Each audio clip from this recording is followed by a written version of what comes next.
இன்றைக்கி ஒரு ஹெல்த்தியான சின்ன கடலை வச்சு ஒரு வடை பண்ண போகிறோம். ஒயிட் சுண்டக்கடலை. இது ஒரு 4 மணி நேரம் நல்லா ஊற வச்சு எடுத்துக்கலாம். இது நல்லா ஊற வச்சு எடுத்துக்க போகிறோம். ஊற வச்சு எடுத்துருக்கோம். இதை இப்போ வச்சு வடை பண்ண போகிறோம். இது கூட என்னெல்லாம் சேர்க்கலான்னு பார்க்கலாம். மல்லி இலை, ஒரு 4 பச்சை மிளகாய் எடுத்து கட் பண்ணி வச்சுருக்கோம். சோம்பு, பொடியாக கட் பண்ண கருவேப்பிலை, காயப்பொடி, இஞ்சி, ஆனியன், உப்பு, இதுக்கு தேவையான அளவு உப்பு. இவ்வளோ தான் இதுக்கு சேர்க்க வேண்டிய பொருள். ஃபஸ்ட்டு இந்த கடலையை தண்ணி இல்லாமல் நல்லா இருத்து மிக்சி சாரில் சேர்த்து அரைச்சி எடுத்துக்கலாம். டால் வடைக்கு அரைக்கிற மாதிரி கொரப்பாக அரைச்சி எடுத்துக்கலாம். அது கூடவே நம்ம கட் பண்ணி வச்சுருக்க 4 பச்சை மிளகாயும் காரத்துக்கு தேவையான அளவு சேர்த்துக்கலாம். உங்களுக்கு எவ்வளோ தேவையோ அவ்வளோ பச்சை மிளகாய் சேர்த்துக்கோங்க. இப்போ பாருங்கள், கொரப்பாக அரைச்சி எடுத்தாச்சு. இதே மாதிரி மீதி இருக்க கடலையும் அரைச்சி எடுத்துக்கலாம்.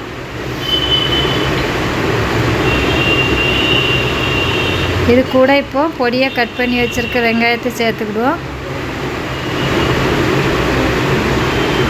பொடியாக கட் பண்ணி வச்சுருக்க இஞ்சி, சோம்பு, ஒரு 1/2 ஸ்பூன் அளவுக்கு சோம்பு சேர்த்துக்கலாம்.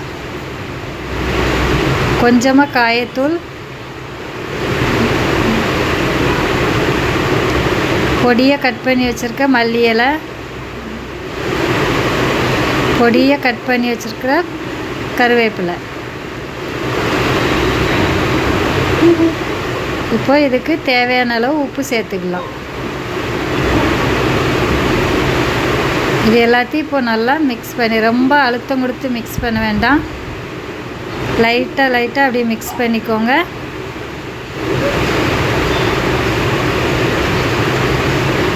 இப்போ ரெடி ஆயிடுச்சு.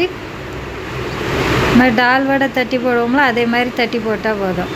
அதே மாதிரி தான் இப்படி உருண்டை பண்ணி வச்சுக்கலாம். ஃபஸ்ட்டு இது எல்லாத்தையும் உருண்டை பண்ணி வச்சா தான் போடுறதுக்கு கொஞ்சம் ஈஸியாக இருக்கும். இப்போ பாருங்கள், எல்லாத்தையும் உருண்டை பண்ணி எடுத்தாச்சு.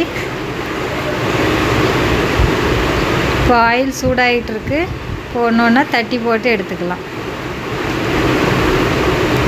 ஆயில் சூடாகிட்டு ஒன்று போட்டு எடுத்துக்கலாம்.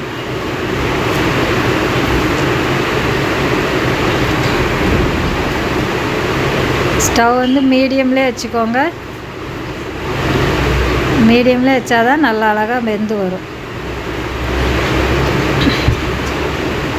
திருப்பி விட்டு ப்ரௌன் கலர் ஆகுது வரைக்கும் பொரித்து எடுத்துக்கலாம். பாருங்க, ரெடி ஆயிடுச்சு. எடுத்துடலாம்.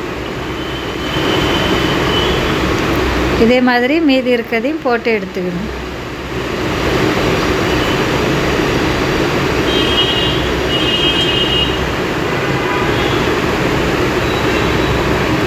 பாருங்க, நம்மளோட கொண்டக்கடலை வடை தயாராகிடுச்சு. பாருங்க, மேலே நல்லா மொறுமொறுப்பாகவும் உள்ளுக்குள்ளே நல்லா சாஃப்டாகவும் அழகாக இருக்கும். இது நல்ல ஹெல்த்தியானது. இதுபோல் நீங்களும் உங்கள் குழந்தைங்களுக்கு செய்து கொடுங்க. இந்த வீடியோ பிடிச்சிருந்தா லைக் பண்ணுங்கள், ஷேர் பண்ணுங்கள்.